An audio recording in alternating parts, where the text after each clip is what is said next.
going to use your phone to read that story about that rock. Okay.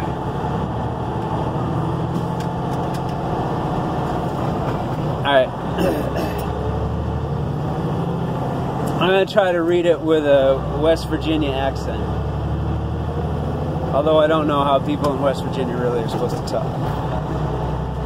Just use a stereotypical Southern accent. That should work. Trying to talk like Patrick Swayze in The Blue and the Gray, or what's that movie called? Patrick Swayze's Civil War? Patrick Swayze, Civil War movie, yep. Yeah, I think that was the one. I first heard of the rock a few days ago from a party of young Kingwood men who had been down in that region exploring. They said it was the intention of several persons who lived in that neighborhood to cut away the large oak tree that stood below the rock and give the rock a start down the mountain. On last Wednesday, the 7th, one of the party received a letter informing him that a crowd had been organized and that the work would begin on Saturday the 10th. I went down on Friday morning and on Saturday went to the scene.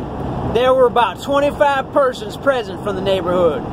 The work was done by a company of 6 men organized for the purpose. The tree was cut down and fell crashing over a considerable precipice and lodged. But the great rock stood unmoved. The next thing to do was to find out how much of the rock was embedded into the earth.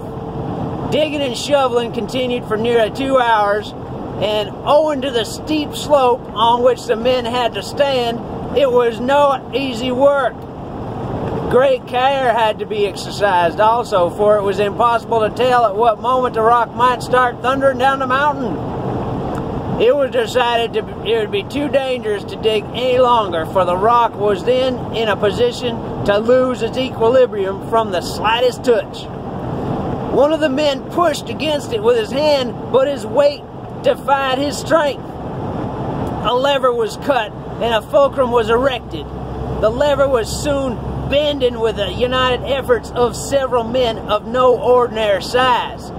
I was up the mountain probably 20 yards from the rock to get a good view of its course to the river, and I was watching closely for the start.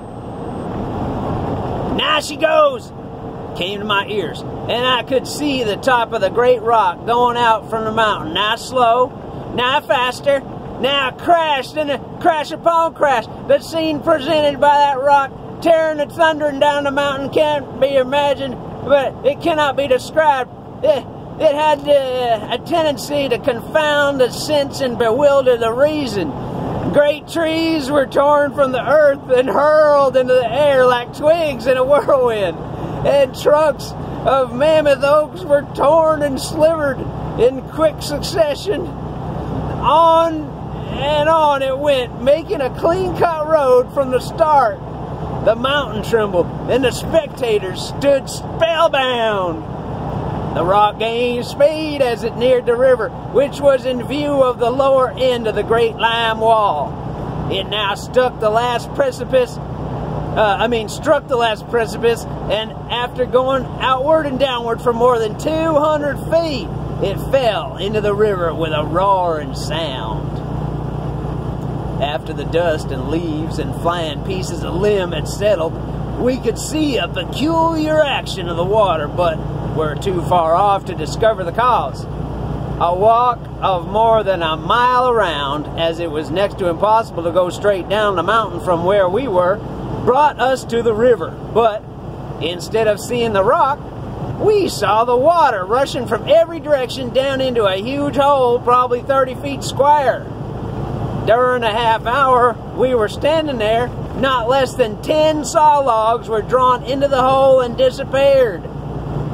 It is supposed that a cave extends under the river, and that the weight of the immense rock coming down with such force and rapidity caused the roof to give way. Whether or not the water will soon fill the hole up and the river carry on as before will depend on the extent of the existence of an outlet to carry the water from the cavern to some other stream or to some other part of the country.